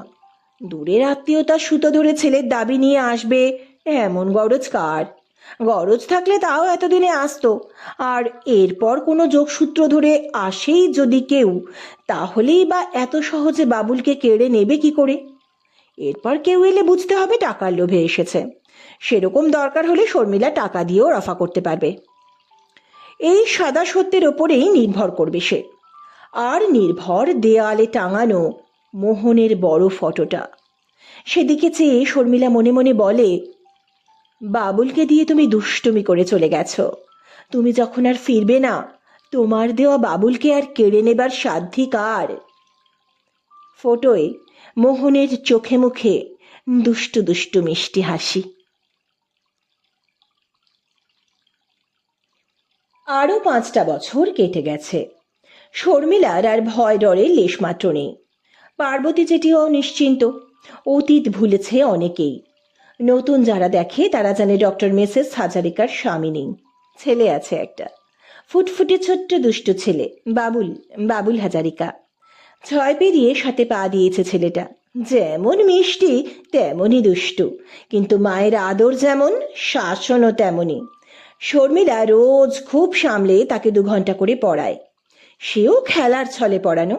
1 বছর আগে একটা নার্সারি স্কুলে ভর্তি করা হয়েছে তাকে। পার্বতী দিয়ে আসে নিয়ে আসে। মায়ের থেকে আন্টির সঙ্গে তার রাগ ঝগড়া আদর আবদারের সম্পর্ক বেশি। আন্টি তাকে দেওয়ালের ফটো দেখিয়ে আরো কয়েক বছর আগে বাবা চিনিয়েছে। সেই সময় রোজ সকালে উঠে ফটোর দিকে চেয়ে বাবাকে গুড মর্নিং করতে হয়, আর 2 হাত জোর করে কপালে ঠেকাতে হয়। বিকেলে বেড়াতে বেরুলে বা স্কুলে কেউ যদি ওকে বাবার কথা জিজ্ঞেস করে, ও গম্ভীর মুখে জবাব দেয়, বাপি ইজ ইন হেভেন। পার্বতী সুখের মুখ দেখেছে। এতদিনে আগের ডাবল মাইনে পাচ্ছে বলে নয়, মাইনের খবর ও ভালো মতো রাখেও না। মাস গেলে মাইনের টাকা বহিঞ্জি ওর নামে ব্যাংকে জমা করে দেয়। পাস বইটইও বহিঞ্জির কাছে। এত বছরে কত হাজার টাকা ব্যাংকে জমা হলো তাও সঠিক মনে থাকে না। কোনো উৎসব টুৎসব উপলক্ষে বা সামাজিক কারণে মেঘালয়ে ভাইদের কাছে কিছু পাঠানোর জন্য টাকা তুলতে চাইলে বহিঞ্জি সেই বাড়তি টাকা ওকে দিয়ে দেয়, ব্যাংক থেকে কিছুই তুলতে দেয় না। এতদিনের মধ্যে মাত্র 2 বার ভাইদের বাড়ি গেছে। এখন তার কদর খুব, আদর যত্নের ত্রুটি নেই। কিন্তু পার্বতী একবারও 4-5 দিনের বেশি থাকতে পারেনি, মন টেকে না। তাছাড়া ও না থাকলে এদিকে সংসার অচল, সে দায়িত্ববোধ আছে। বেশি থাকবে কি করে? শর্মিলা হাজারিকা এখন 32 ছাড়িয়ে 33-এ পড়েছে, কিন্তু দেখলে মনে হয় বয়সটা সেই একই জায়গায় থেমে আছে। একটা সংযম আর সুচিতা যেন তার অঙ্গ স্পর্শ করে আছে। এক মনে কাজ করে, কাজের মধ্যে শান্তি, আর ঘরে ফিরে বাবুলকে দেখে শান্তি। এই স্নিগ্ধ সংযমে আর ব্যক্তিত্বের গণ্ডি টপকে কেউ কাছে আসতে পারে না। অথচ আসার জন্য এখনো ব্যগ্র উন্মুখ অনেকে। ওর দিক থেকে এতটুকু প্রশ্রয়ের আভাস পেলে তারা বর্তে যেত, পায় না। ও চাইলে যোগ্য দোসরের অভাব হবে না। বাবুল ঘরে না এলে দোসরের কথা নিজেও ভাবত কি না বলা যায় না। যে এসেছিল তার প্রতি স্নেহের যোগ কোনো দিন মন থেকে মুছে যাবার নয়। সে নেই, বাবুল আছে। যোগ্য দোসরের অভাব বোধ আগেও মনে ঠাঁই দেয়নি, আর দিতে রাজিও নয়। সন্ধ্যায় চেম্বারে রোগী দেখছিল। টেলিফোনে পার্বতীর চাপা গলা, একজন অচেনা লোক খানিক আগে সোজা ঘরে চলে এসেছে। বহিনজির নাম করে খোঁজ করেছে। বহিনজির ছেলে শুনে বাবুলকে খুব আদর টাদর করেছে আর তার বাবার খবরও জিজ্ঞেস করেছে। পার্বতী একটু কড়া মেজাজ দেখিয়ে ভদ্রলোককে পাশের ঘরে নিয়ে এসেছে। বাবুলকে আসতে দেয়নি। পাশের ঘরে বসে ভদ্রলোক আবার বাবুলকে ডাকছে। পার্বতী নাম জিজ্ঞেস করতে বলে দিল, তুমি চিনবে না, চেম্বারে টেলিফোন করে তাকে ধরো, আমি কথা বলছি। শর্মিলার বুকের ভেতরটা ছ্যাক করে উঠেছিল, এখনো ধপধপ করছে। কে হতে পারে ভেবে পাচ্ছে না, অথচ শেষের কথা শুনে মনে হলো চেনা লোকও হতে পারে, কিন্তু পার্বতী চেনে না এমন কে আছে। বলো, আগে নাম জেনে এসো। বলো বেডরুমে টেলিফোন, তাই আমি নাম জানতে চেয়েছি। একটু বাদে ঘুরে এসে পার্বতী জানালো নাম ডক্টর বিশ্বনাথ ভট্টাচার্য। বিস্ময়ে আনন্দে শর্মিলা হাঁসফাঁস করে উঠল। বলল, হ্যাঁ হ্যাঁ, খুব আপনার লোক, তাকে টেলিফোন দাও। আর শোনো, আমি আধ ঘন্টার মধ্যেই চেম্বার বন্ধ করে আসছি। তুমি তাকে আদর যত্ন করে বসাও, বাবুলকেও যেতে দাও, আর ভালো করে তার জন্য চা জল খাবারের ব্যবস্থা করো। পার্বতী রিসিভার রেখে ও ঘরে গেল। শর্মিলা উদ্গ্রীব। 1 মিনিটের মধ্যে ডক্টর ভট্টাচার্যর গলা পেল। হ্যালো, চেনালো কি মনে হচ্ছে তাহলে? কি কাণ্ড! শর্মিলা উৎফুল্ল। আপনি এসে নামটা পর্যন্ত বলেননি, আমি বুঝবো কি করে? পার্বতী দরজার কাছে দাঁড়িয়ে তার দিকে চেয়ে ডক্টর ভট্টাচার্য হেসে জবাব দিল, আমার অভ্যর্থনার জন্য যে মেয়েটি বাড়িতে তোমার ছেলে নিয়ে আছে, তার মুখ দেখে মনে হলো বাড়িতে এই ভর সন্ধ্যায় ডাকাত পড়েছে, তাই নাম না বলে দেখছিলাম কি হয়। খুব ভালো, টেলিফোনে আর একটা কথাও শুনতে চাই না। আপনি আধ ঘন্টা বসুন, যে দুজন রোগী আছে তাদের চটপট দেখে নিয়ে আমি এক্ষুনি ছুটছি, যাবেন না কিন্তু? আচ্ছা, এসো। শর্মিলা আধ ঘন্টার আগেই চলে এলো। গাড়ি থেকে নেমে ঘরে ঢোকার আগে দেখে পার্বতী বাইরে দাঁড়িয়ে। এমনিতেই গম্ভীর, কিন্তু এই মুখ যেন আরো একটু গম্ভীর। তাকে দেখে কাছে এসে চাপা গলায় বলল, ভদ্রলোক শুধু 1 পেয়ালা চা ছাড়া আর কিছুই খেলেন না, এখন বাবুলকে জড়িয়ে ধরে চুপচাপ বসে আছেন। কারণও বলল পার্বতী। খুব খুশি মেজাজেই ছিল ভদ্রলোক। বাবুলকে বাবার কথা জিজ্ঞেস করতে ও তাকে শোবার ঘরে টেনে নিয়ে গিয়ে ফটোতে বাবাকে দেখালো আর বলল, বাপি ইজ ইন হেভেন। তাই শোনার পর ভদ্রলোক কেমন যেন হয়ে গেলেন। আমাকে জিজ্ঞেস করতে আমি শুধু সাহেবের ট্রেন অ্যাক্সিডেন্টে মারা যাবার কথাই বলেছি। একটা বড় নিঃশ্বাস ফেলে শর্মিলা হাসি মুখেই ঘরে ঢুকলো। বলল, এ এমন একটা সারপ্রাইজ, পার্বতী ফোনে নাম বলার আগে আমি ভাবতেও পারিনি আপনি। ডক্টর ভট্টাচার্য তার আপাদ মস্তক দেখে নিলেন একবার। বিয়ের আগের কুমারী বেশ, না জানা থাকলে কেউ কল্পনাও করতে পারবে না এই মেয়ের জীবনে কি ঘটে গেছে। হাসতে চেষ্টা করেও হাসি ঠিক এলো না। বললেন, সারপ্রাইজ দুজনেরই, এই শোনার জন্য না এলেই ভালো করতাম। বাবুল ঘোষণা করলো, মাম্মি, আঙ্কেল খুব ভালো। খুব ভালো, অনেক গল্প করেছিস, এখন খেলগে যা। বাবুল আন্টির খোঁজে বাইরে চলে গেল। ডক্টর ভট্টাচার্য জিজ্ঞেস করলেন, এই বরাত হলো কবে? সহজভাবেই শর্মিলা ঘুরিয়ে জবাব দিল, অনেক দিন হয়ে গেল, বাবুলের 8-9 মাস বয়সের সময়। বলো কি? আরও ব্যথিত ডক্টর ভট্টাচার্য। আমি আর কি করে জানবো বলো? শর্মিলা তাড়াতাড়ি প্রসঙ্গ ঘুরিয়ে ফেলল, আপনি কবে এসেছেন? এখানেই জয়েন করছেন তো? ডক্টর ভট্টাচার্য হাসলেন। এই হাসির অর্থ একটু পরে জানা গেল। দেশে ফিরেছে 2 বছর আগে। এখন তার কর্মক্ষেত্র অরুণাচলের এক ছোট্ট শহরে, নাম দিরাং। এখনো ওটা শহর ঠিক নয়, শহর হয়ে উঠছে। শর্মিলা অবাক। দেশ বিদেশের এত অভিজ্ঞতা কুড়োনোর পরে শেষে কিনা অরুণাচলে, যার 3 ভাগের 2 ভাগ জঙ্গল আর প্রায় সবটাই বরফ ঢাকা পাহাড়। এই মতি কেন, শর্মিলা তাও শুনল। কেউ জোর করেনি, ভারত সরকারের আবেদনে নিজেই সাড়া দিয়েছে ভদ্রলোক। তার আগে সেই জঙ্গল আর তুষার রাজ্যের সর্বত্র ঘুরে ঘুরে দেখেছে লক্ষ লক্ষ সাধারণ মানুষ কেমন প্রকৃতির মুখ চেয়ে জীবন আঁকড়ে বসে আছে। বিনা ওষুধে, বিনা চিকিৎসায় আর বিনা নালিশে দূর দূরান্তের গাঁয়ের কত মানুষ পটাপট দিব্যি মরে যাচ্ছে। সীমান্ত রক্ষার প্রয়োজনে 12 মাস সেখানে ফৌজি ঘাঁটি মোতায়েন। দক্ষিণে আসাম ছাড়া বাকি 3 দিকেই সীমান্ত রেখা, তাই মিলিটারির প্রাধান্য বেশি সেখানে। হালের যা কিছু উন্নতি তার সবটাই মিলিটারির কল্যাণে। মিলিটারি বা শহরের অন্যান্য শিক্ষিত আর পদস্থ নাগরিকদের জন্য সব রকম মোটামুটি ব্যবস্থা আছে, কিন্তু দুর্গম পথের দরুন দূর দূরের গ্রামের মানুষগুলো কত সময় সভ্য এলাকা থেকে বিচ্ছিন্ন হয়ে পড়ে। প্রাকৃতিক বিপর্যয় লেগেই আছে। তামাম অরুণাচলে গ্রামের সংখ্যা 3000-এর মতো। সেখানে গড়ে 300 লোকের জন্য একজন করে ডাক্তার দরকার, সেখানে 3000-এও একজন নেই। হাসপাতালগুলো বহু গাঁয়ের মানুষের নাগালের বাইরে। ভারত সরকারের আরও অনেকগুলো সিভিল হাসপাতাল করার প্রজেক্ট আছে। আশপাশের কতগুলো গ্রামের জন্য নিকটতম ছোট শহরে একটা করে হাসপাতাল হবে। প্রত্যেকটা হাসপাতালের অধীনে 2 বা 3টে করে চেন ক্যাম্প থাকবে। ছোট ডিসপেন্সারি, একজন পাশ করা ডাক্তার আর কম্পাউন্ডার নিয়ে চেন ক্যাম্প। এতে গাঁয়ের সাধারণ রোগীদের মূল হাসপাতাল পর্যন্ত ছুটে আসতে হবে না। গুরুত্ব বুঝে ক্যাম্প থেকেই তাদের পাঠানো হবে। ক্যাম্পগুলো চলবে ছোট শহরের হাসপাতালের তত্ত্বাবধানে। আবার এই হাসপাতাল নিকটতম বড় শহরের হাসপাতাল থেকে প্রয়োজনীয় সাহায্য পাবে। প্ল্যান অনুযায়ী ভারত সরকার পথঘাট চলাচল ব্যবস্থা আর কনস্ট্রাকশনের ব্যাপারে মিলিটারির সঙ্গে হাত মিলিয়ে এগুনোর ব্যবস্থাও করেছে।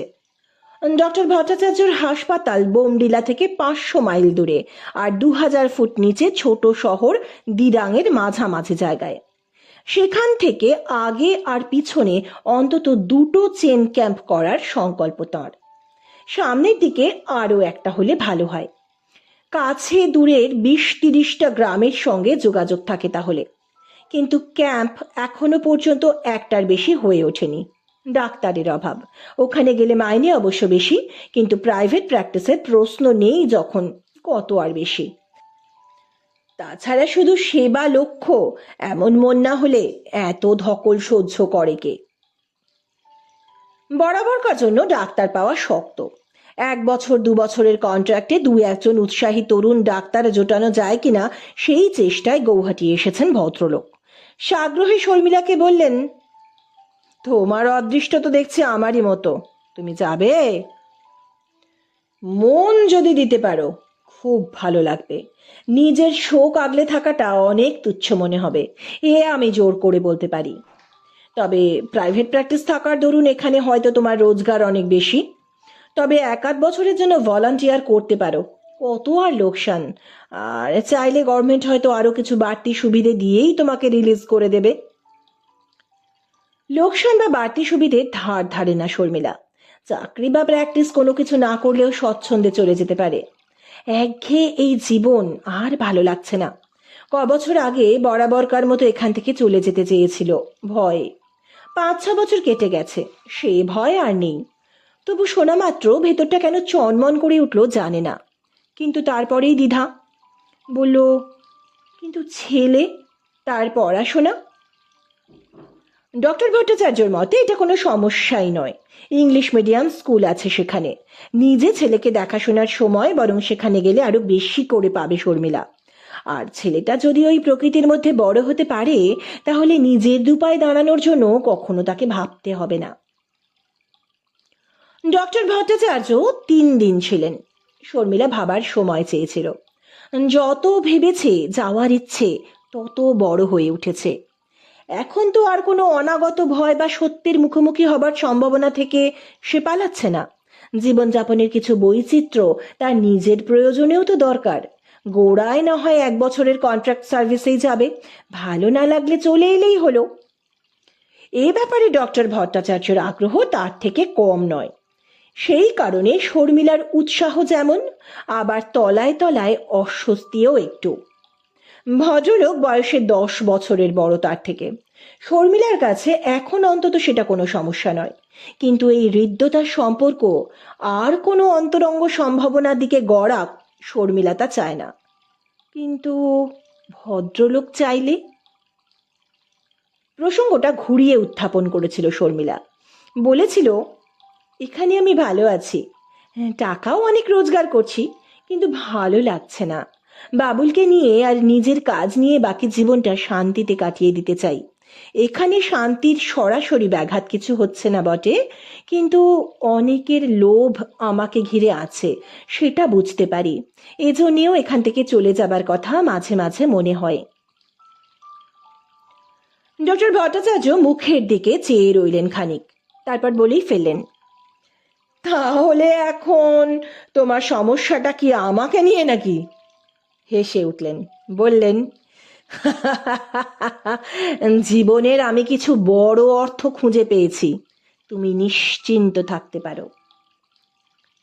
শর্মিলা লজ্জা পেল, মনে মনে নিজেকে ধিক্কার দিল।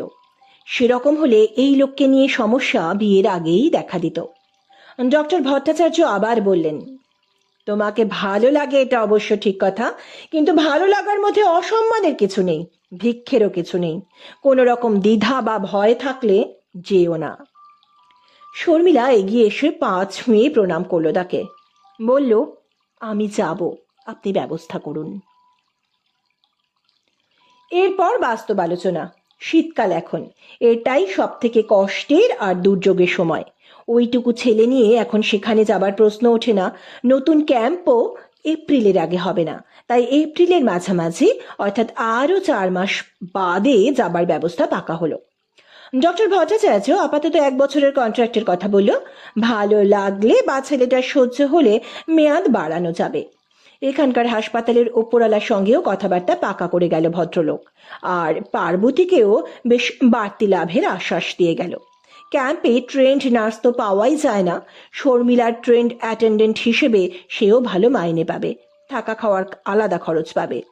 কিন্তু বহিঞ্জির কাছে থাকবে যখন, তার সবটাই লাভ। বাবুল অত বোঝে না। শর্মিলা আর পার্বতী নতুন রোমাঞ্চে ভরপুর।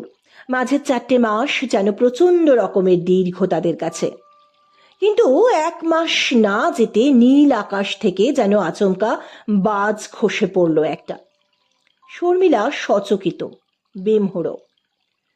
খবরটা সত্যি কি মিথ্যে যাচাই হবার আগেই এক অজানা অন্ধকারে ডোবার দাখিল তার। মেজ ভাইয়ের মেয়ের বিয়েতে পার্বতীর দেশে অর্থাৎ মেঘালয়ে না গিয়ে উপায় ছিল না। ভাই আর ভাইয়ের বউদের স্বনির্বন্ধ অনুরোধ 2-5 দিনের জন্য হলেও একবার অবশ্যই যেন আসে। শর্মিলা বাধা দেয়নি, একে অনেক দিন যায়নি, তারপর 3 মাস বাদে সেই এক জায়গায় রওনা হয়ে গেলে আর কতদিনের মধ্যে আত্মীয় স্বজনের মুখ দেখা হয়ে উঠবে ঠিক নেই। পার্বতী 7 দিনের করারে গেছে, কিন্তু 10 দিন হয়ে গেলে ফেরার নাম নেই। এরকম কখনো হয় না, পিছুটান শুধু এই জায়গায়, ফাঁক পেলে আগেই বরং চলে আসে। হঠাৎ অসুখ বিসুখ কিছু করলো কিনা ভেবে শর্মিলা চিন্তিত। তাহলেও একটা চিঠি দিতে পারত। এলো 12 দিনের মাথায়, উৎসবের বাড়ি থেকে এলো, অথচ বিরস মুখ। শর্মিলা প্রথমেই তার শরীরের খবর নিল। পার্বতী জবাব দিল শরীর ভালো আছে। নিজে থেকে ও আর কিছু বলল না, তাই শর্মিলাও জিজ্ঞেস করলো না। ভাইজির বিয়েও বেশ ভালো মতো হয়ে গেছে শুনল। এরপরেও 2-3 দিন ওর শুকনো মুখ, চুপচাপ কাজ করে, কথা এমনিতেই কম বলতো, কিন্তু ছেলের সঙ্গে ওর যেন গল্প স্বল্প কমে গেল। দেখলেই মনে হয় মাথায় ওর কিছু দুশ্চিন্তা পাক খাচ্ছে। শেষে শর্মিলাই জিজ্ঞেস করলো, তোমার কি ব্যাপার বলি দেখি, দেশ থেকে ফিরে অবধি সর্বদা যেন কিছু একটা চিন্তা নিয়ে আছো। পার্বতী স্বীকার করল, বলি বলি করেও বহিনজিকে ভাবনার কথাটা বলে উঠতে পারছে না, অথচ বহিনজিরই জানা দরকার। কি ব্যাপার? শর্মিলা অবাকই একটু। বাইরে চলে যাওয়ার ব্যাপারে তোমার কিছু অসুবিধে হচ্ছে নাকি? পার্বতী জানালো, বহিনজি আর বাবুল থাকলে পৃথিবীর কোথাও যেতে তার অসুবিধা নেই। তার ভাবনা বহিনজি আর বাবুলকে নিয়েই, তবে সবটাই ওর মিথ্যে দুশ্চিন্তা হতে পারে। শর্মিলার বুকের ভিতরে ধক করে উঠল। তীক্ষ্ণ চোখে পার্বতীকেই দেখছে, সংযত করলো নিজেকে। সত্যি মিথ্যে আমি বুঝবো পার্বতী, তুমি বলো। সমাচার শোনার পর শর্মিলাও স্তব্ধ। পার্বতীর বড় দাদা চাকরি করে, আবার জমি আর বাড়ি কেনা বেচার দালালিও করে। ভাইজের বিয়ের মধ্যেই একটা বড় বাড়ি বিক্রির মধ্যস্থতা করছিল সে। বাড়ির মালিকের লেনদেন শেষ। অরুণাচলের কোথায় মিলিটারি অফিসার সে। উৎসবের মধ্যে মোটা টাকা হাতে পেয়ে দাদা খুশি। কথায় কথায় বাড়ির মালিকের দুর্ভাগ্যের কথা বলেছিল। 2 বছর আগে ট্রেন দুর্ঘটনায় তার স্ত্রী আর 8 মাসের ছেলে মারা যায়। স্ত্রীটি মেঘালয় থেকে আসামের কোথায় এক আত্মীয়ের বাড়িতে এসেছিল। সেখান থেকে গৌহাটি আসার পথে ট্রেন অ্যাক্সিডেন্টে সব শেষ। এটুকু শুনেই শর্মিলা পাথর। বিয়ের কটা দিন পার্বতী আর বিশেষ কোনো খোঁজ খবর নিতে পারেনি, কিন্তু উৎসব তার মাথায় উঠেছিল। কাজকর্ম শেষ হয়ে যেতে দাদাকে বুঝতে না দিয়ে সেই বাড়ির হদিশ পার করেছে। সেই বাড়ির আশপাশের পুরনো বাসিন্দাদের সঙ্গে আলাপ পরিচয় করেছে। তারপর যে খবর সংগ্রহ করেছে তাতে ভাবনা আরো বেড়েই গেছে। পার্বতী দেখেছে বেশ বড় বাড়ি আর অনেকটা জমি জমা। মালিকের নাম দিলীপ ডেকা, মিলিটারি ইঞ্জিনিয়ার। বুড়ি মায়ের কাছে 8 মাসের ছেলে আর বউকে রেখে জরুরি নির্দেশ পেয়ে পশ্চিম পাকিস্তানে পাড়ি দিতে হয়েছিল। দেশের এক মাথা থেকে একেবারে অন্য মাথা। পূব পাকিস্তানেই জোর যুদ্ধ হচ্ছিল তখন, কিন্তু সেই ইঞ্জিনিয়ারের ওপর পশ্চিমে যাওয়ার হুকুম হয়েছিল। 71 সাল সেটা। পশ্চিমেও যুদ্ধ হচ্ছে। বুড়ি মায়ের কাছে বউ আর বাচ্চা ট্রেন অ্যাক্সিডেন্টে নিহত হবার খবর গেল, সেও দুর্ঘটনার 5 দিন পরে। হয়তো যে আত্মীয়ের বাড়ি গেছিল বা গৌহাটিতে যাদের কাছে যাবার কথা ছিল তারা তত্ত্ব তালাশ করে এই খবর পাঠিয়েছে। ওখানকার মিলিটারি দপ্তরের মারফত পশ্চিম পাকিস্তানেও তার পাঠানো হয়েছিল। ছেলের অপেক্ষায় ওষ্ঠাগত প্রাণ বুড়ি বেঁচে ছিল। তারপর সেও চোখ বুজেছে। আবার তার ছেলের কাছে তার গেছে, কিন্তু প্রায় 2 বছর বাদে জানা গেছে কোনো তারই সেই ভদ্রলোকের কাছে পৌঁছয়নি, কারণ লাহোরে যুদ্ধবন্দী ছিল সে। এই দীর্ঘকাল বাদে ছাড়া পেয়ে দুর্ভাগ্যের খবর জেনেছে। দিন আর 10-এর জন্য একবার দেশে ফিরেছিল, কিন্তু তখন কারো সঙ্গে মেশেনি, কারো সঙ্গে কথা বলেনি। 5-6 মাস বাদে আর একবার এসে পার্বতীর দাদাকে বাড়ি বিক্রির কথা বলে গেছিল। সেই বিক্রি এবার হয়ে গেল। পার্বতীর বুকে হাতুড়ির ঘা পড়ছিল, দৃষ্টি তীক্ষ্ণ। তোমার এত ভয় কেন?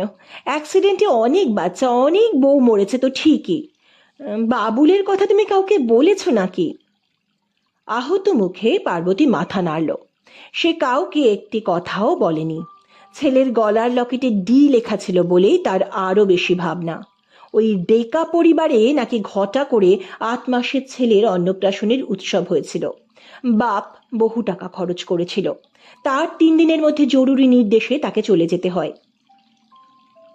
আত্মস্থ হবার পর প্রথমে শর্মিলা অরুণাচলে যাওয়া নাকচ করে দেবে স্থির করলো।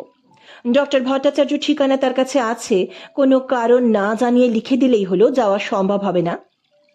কিন্তু একটা করে দিন যাচ্ছে, লেখা আর হয়ে উঠছে না, অথচ ভিতরের অস্থিরতা বাড়ছেই বাড়ছেই। যত ভাবছে যাবে না, নিজের কাছেই তত যেন ছোট হয়ে যাচ্ছে। আর বাবুলকে কেউ তার বুক থেকে ছিনিয়ে নিতে পারে, ভাবতে দুঃসহ যন্ত্রণা। তাহলেও সত্যের আশ্রয় ছাড়বে কি করে শর্মিলা? সত্যের আলো থেকে শেষে প্রবঞ্চনা সুরঙ্গে গিয়ে সেঁধবে। মন বাঁধল, সংকল্প স্থির, যাবে। পার্বতী যার কথা বলছে, গেলেও তার সঙ্গে জীবনে কখনো দেখা হবে কিনা ঠিক নেই।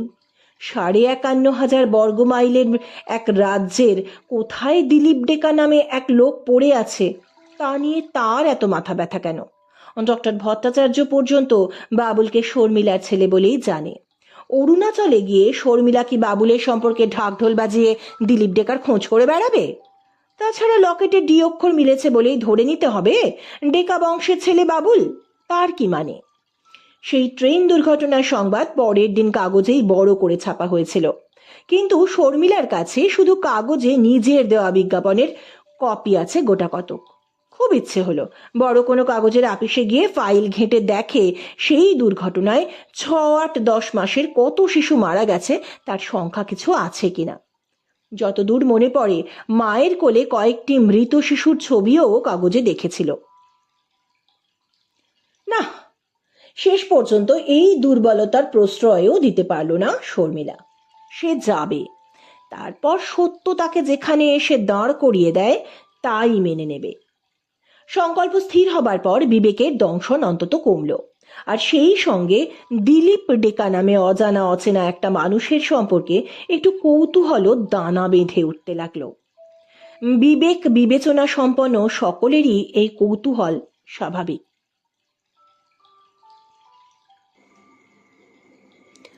আরও একজন উপন্যাসের তৃতীয় পর্ব এখানেই শেষ হলো। শীঘ্রই আসছি চতুর্থ পর্ব নিয়ে। সুস্থ থাকবেন, ভালো থাকবেন। নমস্কার।